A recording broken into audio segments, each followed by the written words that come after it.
bagi seorang ayah wajib memberikan nafkah kepada anaknya jika memang anaknya itu yang pertama fakir, ya, harus ada fakirnya, entah fakir sama kecil, fakir sama lumpuh, fakir sama gila, yang penting ada fakirnya.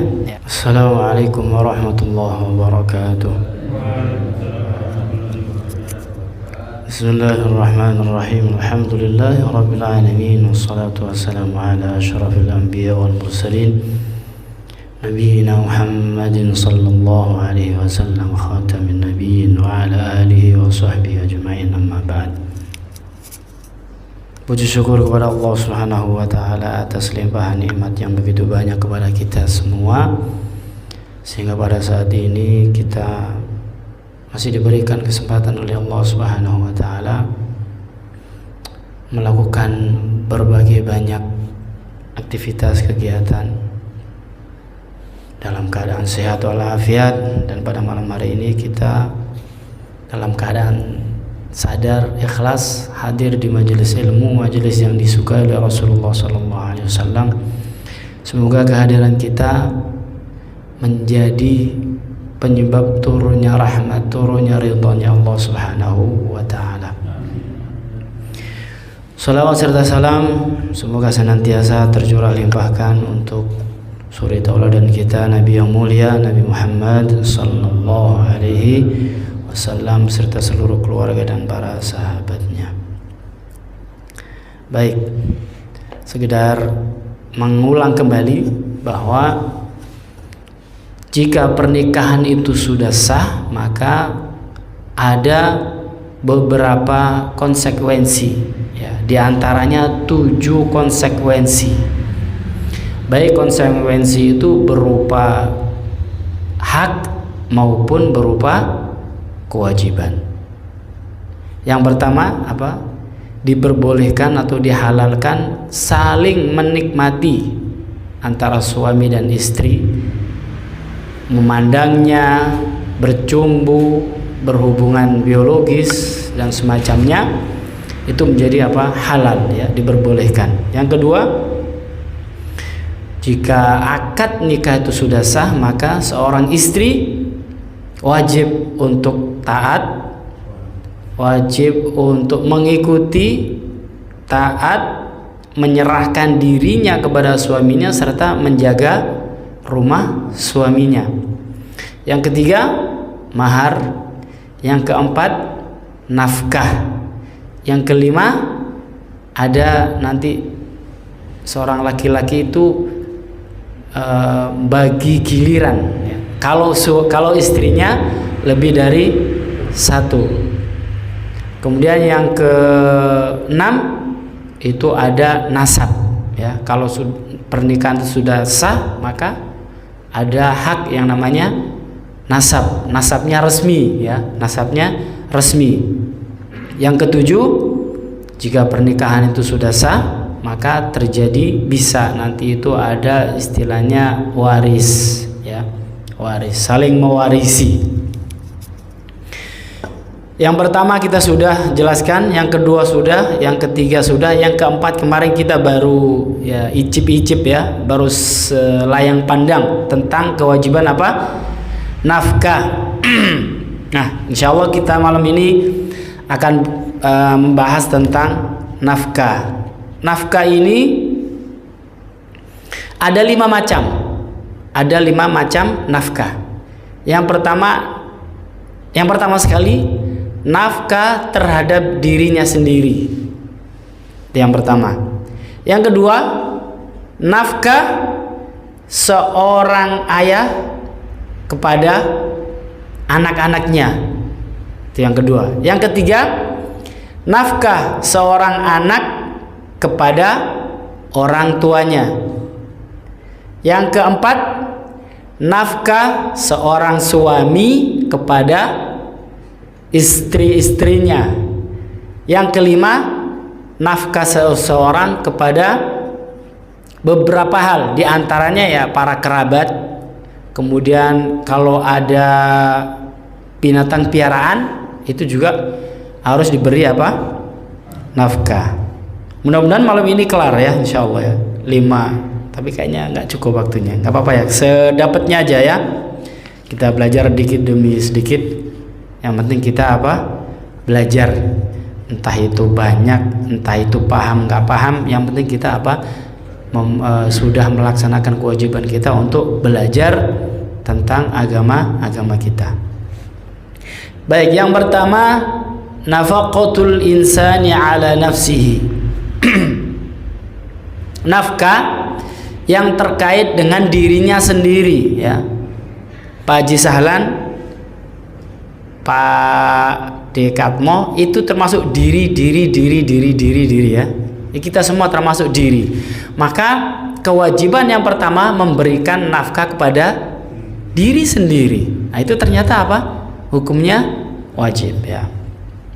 Inna adna ma yajibu 'alal insani minal infaqi an yabda'a bi nafsi idza qadira 'ala dzalik wa hiya muqaddimatun 'ala nafaqati ghairihi.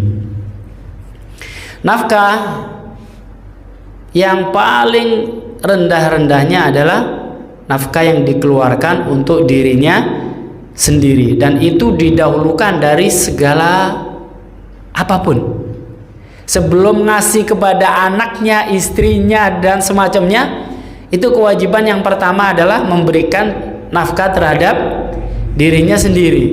Nah, ini enak ini kayaknya nih ya, dirinya sendiri ya. Ini kewajiban. Wa tashmulu hadhihi an-nafaqatu kullama yahtajuhu al-mar'u min maskanin wa libasin wa ta'amin wa syarabin wa ghairi dzalik. Yang termasuk nafkah adalah segala sesuatu yang dibutuhkan oleh seseorang, baik berupa tempat tinggal, berupa makanan, berupa minuman, berupa pakaian dan sejenisnya dan lain sebagainya ya, dan selain yang di atas tadi itu.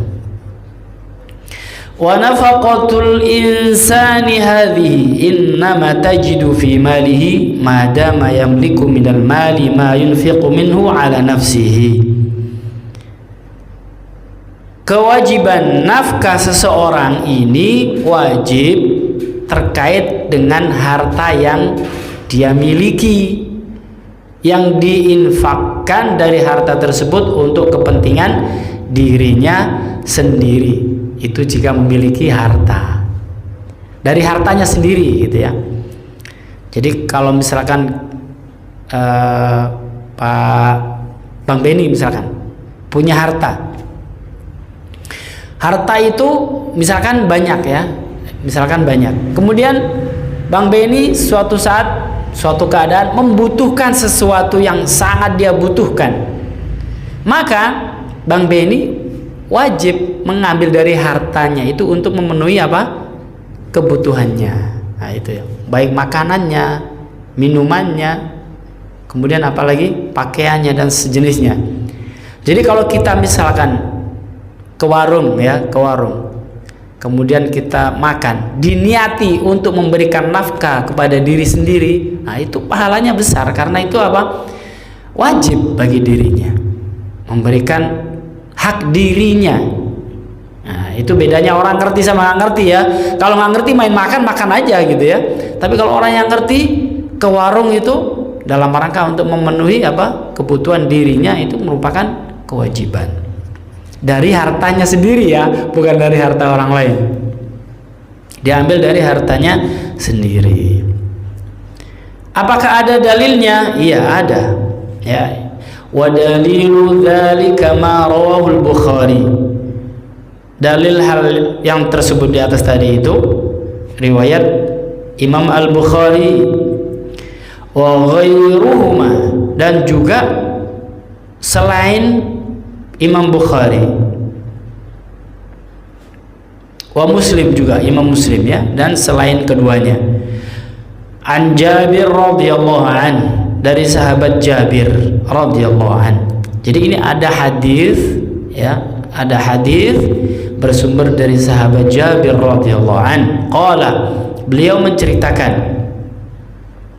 a'taqa rajulun min bani Udhrata 'abdan lahu min dubur. Dulu ada seseorang ini dari Bani Udhrah. Dia nggak punya apa-apa selain satu budak. Budak itulah yang mencarikan makan, yang melayani dia. Itu. Kemudian sudah nggak punya apa-apa lagi, lalu dia memerdekakan, ya, dia mengucapkan akan memerdekakan budaknya itu nanti kalau dia sudah wafat. Faballagha dzalika Rasulullah sallallahu alaihi wasallam. Kemudian berita itu sampai kepada Rasulullah sallallahu alaihi wasallam.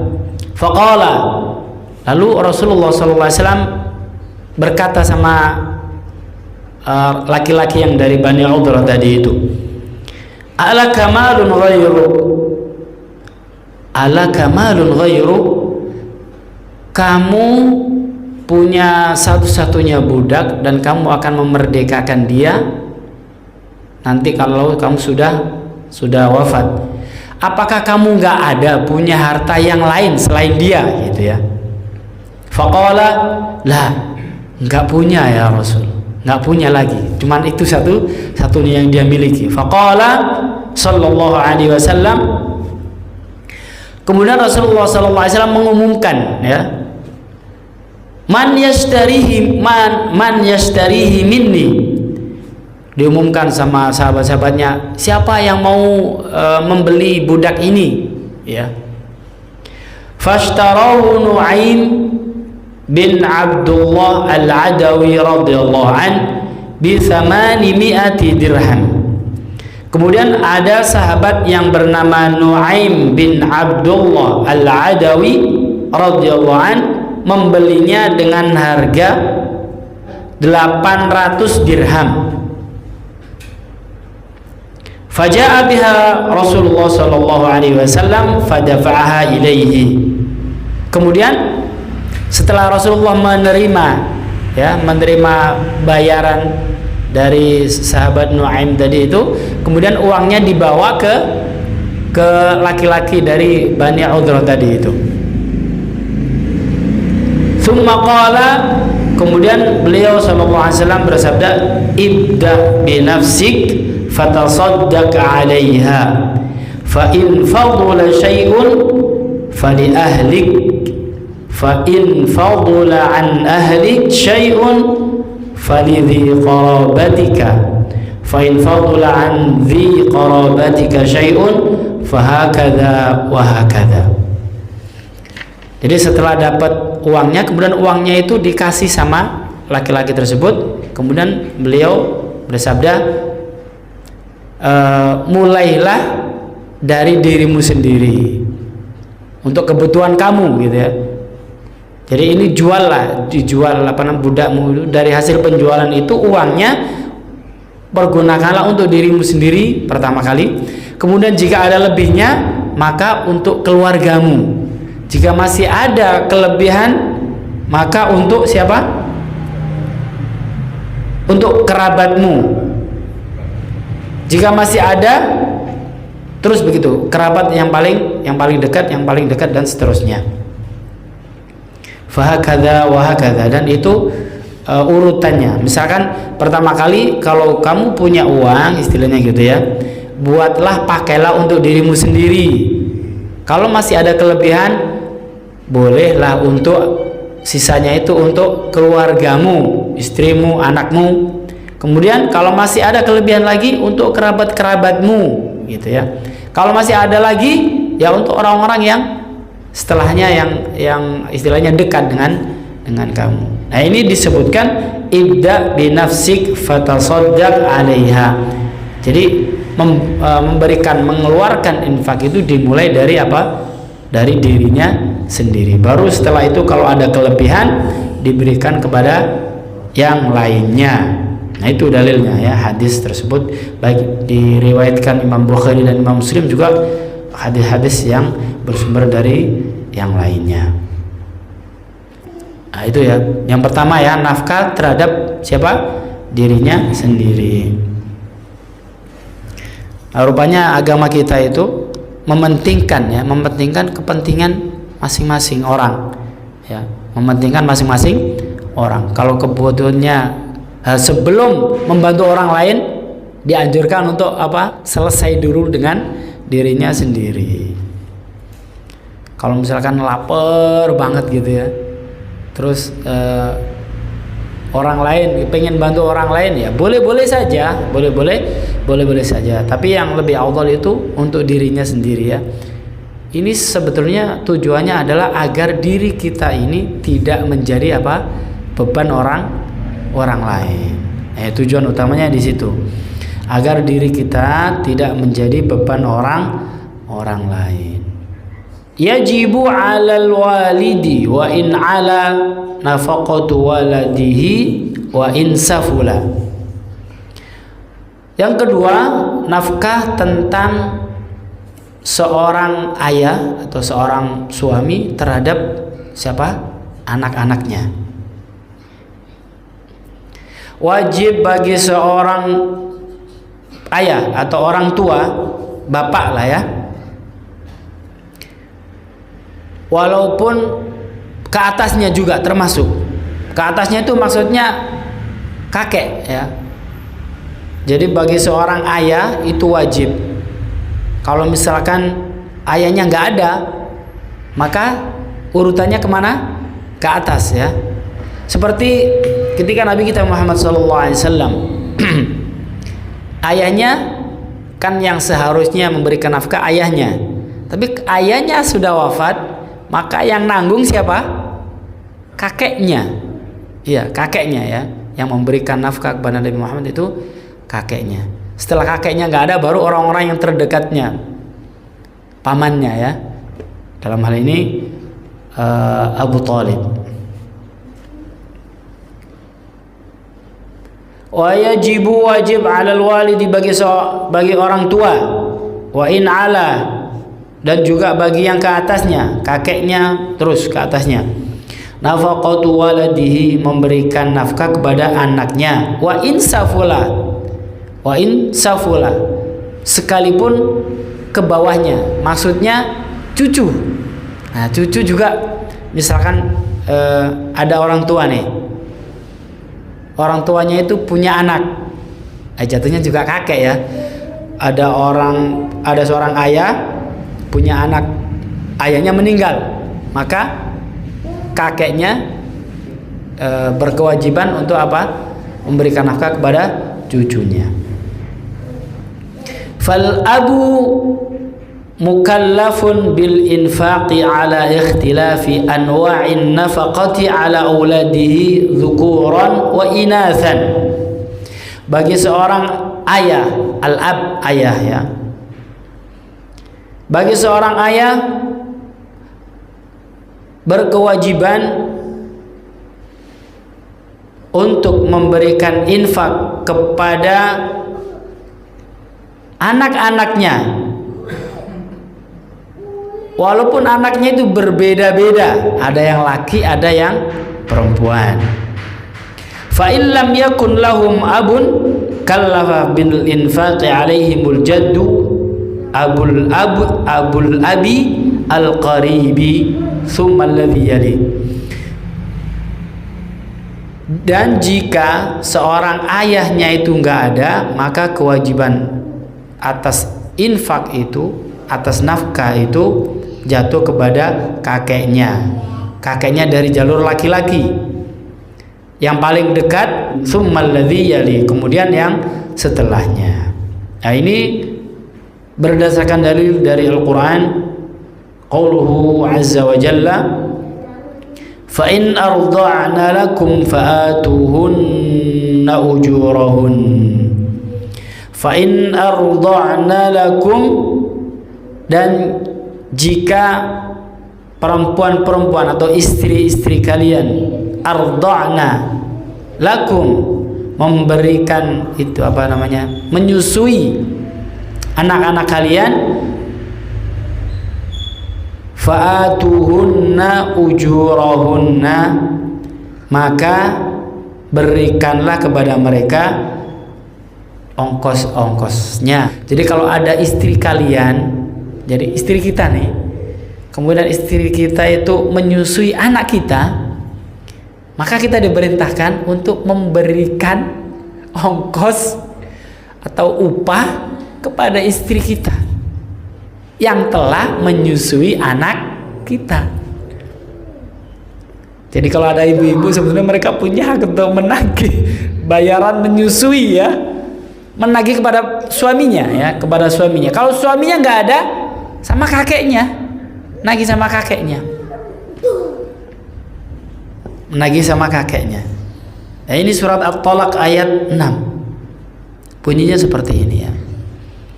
Kalau istri kita dengan senang hati rela mereka menyusui anak kita, berarti itu saking apa? Saking baiknya istri kita. Sepatutnya kita lebih apa? Lebih sayang sama mereka, dan kalau punya rezeki yang apa namanya, yang lebih, ya hendaknya diberikan sebagai upah buat mereka yang telah menyusui anak-anak kita. Qala subhanahu wa ta'ala, wal walidatu yurdi'na auladahunna hawlaini kamilain liman arada an yutimma ar-radha'ah wa 'alal mawludi lahu rizquhunna wa kiswatuhunna bil ma'ruf. Ini dalam ayat yang lain, surat Al-Baqarah ayat 233, Allah Subhanahu wa taala berfirman menegaskan wal walidatu itu ibu-ibu yang melahirkan, berarti istri kita, ya, ibu-ibu yang melahirkan. Yurdi'na auladahunna haulaini kamilaini, hendaknya mereka itu menyusukan anak mereka berapa? 2 tahun penuh, 2 tahun penuh. Liman arada ayyutimar radha'ah, bagi mereka yang ingin menyempurnakan susuannya. Wa 'alal mauludi lahu rizquhunna, wa 'alal mauludi, dan wajib atas seorang ayah, seorang ayah. Al maulud lahu, di sini al maulud itu anak, lahu itu berarti bapaknya. Anak, seorang anak itu sebetulnya milik bapaknya, ya, punya bapaknya. Maka wajib bagi bapaknya rizquhunna, ya, keperluannya, rizquhunna, rezeki mereka, atau bisa dibilang di sini biaya, ya, yang termasuk biaya. Wa kiswatuhunna, dan juga pakaian mereka, bil ma'ruf, dengan cara yang ma'ruf, dengan cara yang bagus, yang patut menurut kebiasaan masing-masing. Amma dalilu dzalika minas sunnah, adapun, ya, kewajiban memberikan nafkah dari seorang ayah kepada anaknya, ini juga ada hadis diriwayatkan Imam Al-Bukhari an Aisyah radhiyallahu anha, bersumber dari Ibunda Aisyah radhiyallahu anha. Punya hadisnya seperti ini. Anna Hind binta Utbah, sesungguhnya Hindun binti Utbah, qalat, Hindun binti Utbah, dia berkata,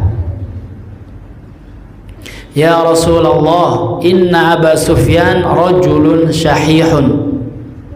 Dia mengadu ke Rasulullah SAW, ya Rasul, sesungguhnya Abu Sufyan itu laki-laki yang pelit, gitu ya, laki-laki yang pelit. Walaysa yu'tini ma yakfini wa waladi, dia tidak memberikanku dan anakku sesuatu yang bisa mencukupi, gitu ya. Jadi dia ini Hindun binti Utbah mengadu kepada Rasulullah SAW tentang suaminya Abu Sufyan. Kalau Abu Sufyan itu orang yang pelit. Kalau ngasih ngasih makan segala macamnya itu buat saya dan buat anak saya itu nggak cukup gitu ya. Terus illa ma akhadtu minhu wa huwa la ya'lam. Kemudian si Hindun ini mengambil sesuatu dari kepunyaan suaminya tanpa dia tahu. Jadi misalkan siapa ya di sini nggak ada ya. Misalkan ada suami ngasih belanja ke istrinya. Itu dulu pernah yang sempat heboh itu di medsos, ada orang kalau nggak salah dari Jawa Tengah ngasih belanja istrinya sehari 2.000 dan dia harus makan ayam, harus makan telur, harus makan nasi selengkap sama lauk pauknya dengan 2.000. Akhirnya istrinya suatu saat ya nggak dapet ya, dengan uang 2.000 harus ada ayam, harus ada telur, harus ada tahu, harus ada tempe dan segala macamnya. Lalu si laki-laki ini istilahnya itu nulis status di itu ya, di statusnya, kurang baik apa saya sebagai laki-laki, saya sudah kasih belanja istri saya setiap hari 2.000. Hari ini saya nggak dimasakin katanya. Dasar istri kurang ajar apa segala macam gitu. Akhirnya orang ibu-ibu se-Indonesia marah sama si laki-laki itu. Ya orang ngasih cuma 2.000 cabai aja juga nggak dapat gitu. Keterlaluan ya. Itu pernah terjadi itu ya. Itu masih bocah. Jadi dia kawin muda gitu. Si laki-lakinya kerjanya mancing gitu. Motoran kemana-kemana gitu. Istrinya minta belanja dikasih uang 2.000 tiap hari 2.000. Dia kalau makan harus enak gitu. Ini nggak benar ini, dia nggak paham ya. Dia nggak paham harga ayam berapa ya. Nah ini ada ya, namanya Hindun binti Utbah, itu sama suaminya Abu Sufyan dikasih belanja tapi nggak cukup buat dia sama anaknya. Lalu si istrinya ini, si Hindun ini ngambil diam-diam uangnya suaminya. Nah ini kemudian ngadu sama Rasulullah SAW. Faqala, kemudian apa jawabnya? Khudhi ma yakfiki wa waladaki bil ma'ruf. Ambillah ya secukupnya buat kamu dan anakmu ya dengan baik. Ya, ternyata boleh ya. Ternyata boleh seorang istri yang belanjanya kurang itu ngambil uang suaminya tanpa sepengetahuan suaminya. Tapi ngambilnya secukupnya ya. Ini memang betul-betul untuk kebutuhan dia makan sehari-hari bersama anaknya.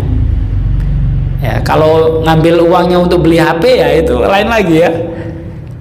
Tapi kalau untuk makan, nah itu boleh ya. Itu diperbolehkan. Nah, ini hadisnya ya. Jadi kalau siapa tadi? Bang Ben, kalau Bang Ben nyimpen uang ya di baju yang lain, tiba-tiba uangnya nggak ada. Lalu tiba-tiba di meja tiba-tiba ada telur, ada ayam ya, ada ikan segala macam. Jangan marah ya, jangan marah ya. Nah, itu boleh ya, seorang istri boleh ngambil uang suaminya tanpa seizin suaminya, tapi untuk keperluan secukupnya saja. Nah, itu ya. Itu kewajiban sampai segitu ya kewajibannya seorang ayah kepada anaknya. Kalau seandainya kebutuhan anaknya itu belum terpenuhi, boleh seorang istri ngambil dari kepunyaan suaminya. Seorang ayah atau orang tua itu berkewajiban memberikan nafkah kepada anaknya.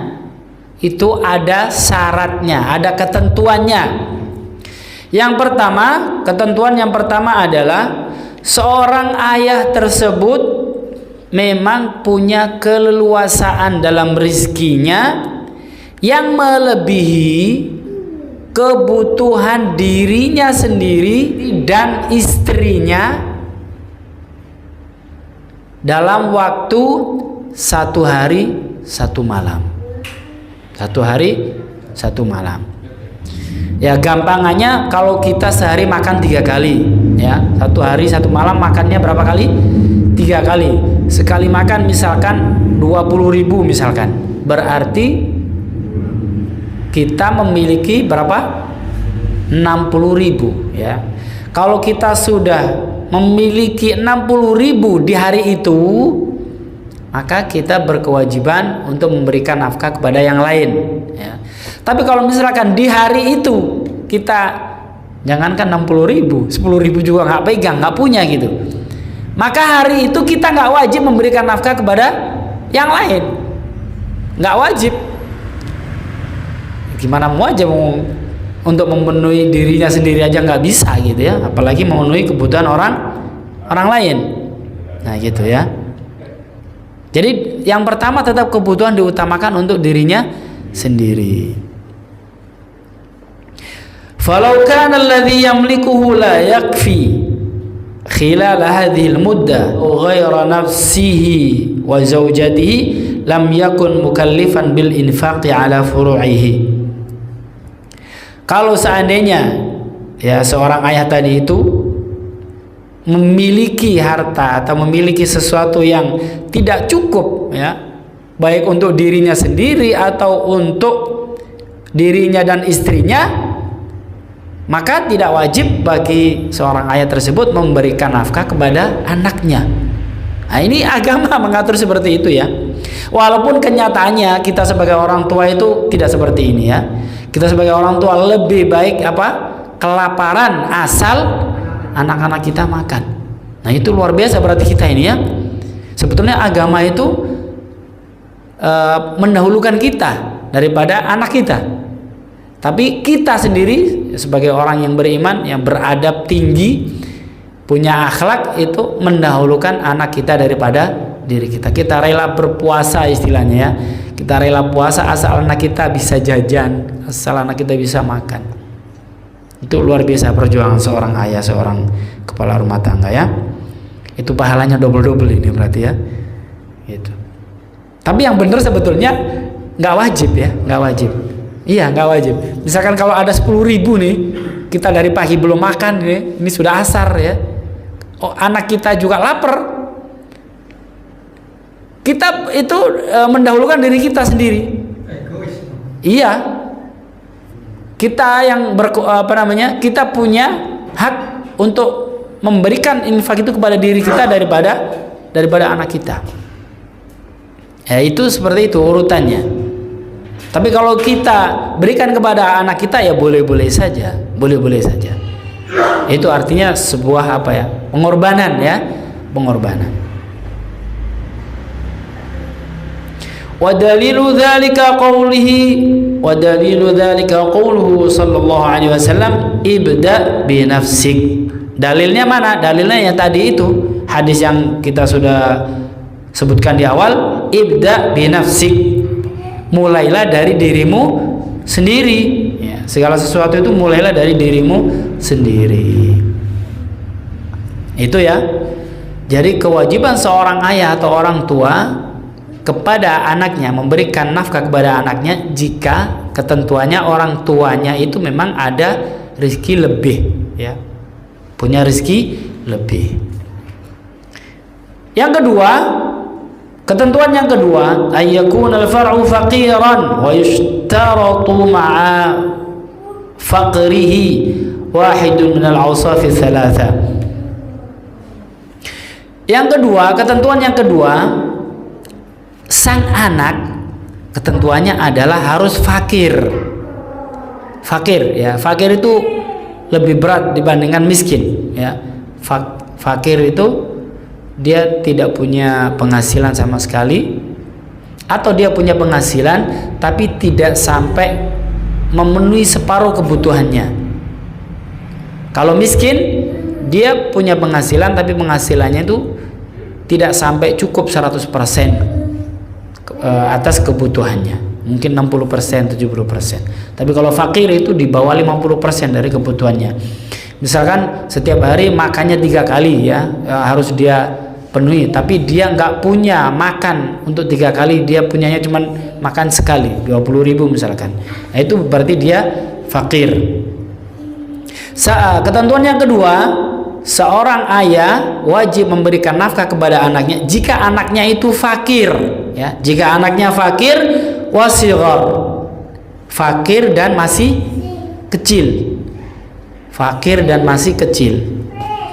Kalau anaknya kecil tapi dia nggak fakir, anaknya bisa jadi ya, anaknya siapa itu, cucunya siapa itu, dari kecil sudah dikasih sama kakeknya sekian miliar gitu ya, sudah dikasih saham perusahaan sekian.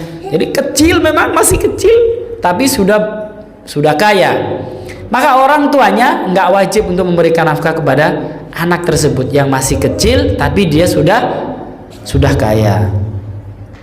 Tapi kalau anak kita masih kecil dan ya kitanya saja sudah fakir, apalagi anak kita gitu ya. Nah, itu kriterianya. Yang pertama, anak itu fakir dan kecil. Yang kedua, anak itu fakir dan anak itu tidak mampu untuk bekerja.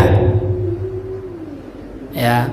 Syaratnya lagi, bagi seorang ayah berkewajiban memberikan nafkah kepada anaknya jika anaknya itu fakir, terus anaknya itu nggak bisa kerja. Nggak bisa kerja itu tidak mampu kerja, maksudnya tidak mampu kerja. Ya, disebabkan barangkali lumpuh, kemudian cacat dan segala macamnya. Ya, kalau dia fakir, kemudian dia tidak mampu untuk melakukan kerja, maka bagi seorang ayah hukumnya wajib memberikan nafkah. Yang ketiga, fakir wa junun, faqrun wa junun. Jika anaknya itu fakir plus gila. Kalau anaknya itu fakir plus gila. Jadi kalau ada anaknya misalkan dia itu gila tapi dia kaya, nah itu enggak wajib bagi orang tuanya untuk memberikan nafkah. Ya kan ada orang gila tapi harta warisannya dari ayah kandungnya banyak misalkan, atau dari kakeknya dia dapat warisan banyak gitu. Nah, itu ayahnya tidak wajib memberikan nafkah kepada dia. Nah, itu syaratnya ketentuannya, bagi seorang ayah wajib memberikan nafkah kepada anaknya jika memang anaknya itu yang pertama fakir, ya, harus ada fakirnya, entah fakir sama kecil, fakir sama lumpuh, fakir sama gila, yang penting ada fakirnya, ya. Maka bagi seorang ayah, orang tua wajib memberikan nafkah bagi anak tersebut. Karena waktunya sudah habis ini, sudah isya ini ya. Akan kita lanjutkan berikutnya di Selasa depan insyaallah. Ini masih kewajiban seorang ayah kepada anaknya, nafkah ayah kepada anak-anaknya. Wallahu a'lam bishawab. Mudah-mudahan yang sedikit ini bermanfaat buat kita semua. Amin Allahumma amin. Wa'fu anna ya karim waghfir lana ya rahim ya arhamar rahimin. Arhamna bi rahmatikal wasi'ah. Da'wahum fiha subhanakallahumma wa tahiyyatuhum fiha salam wa akhiru da'wahum alhamdulillahi rabbil alamin. Wassalamu alaikum warahmatullahi wabarakatuh.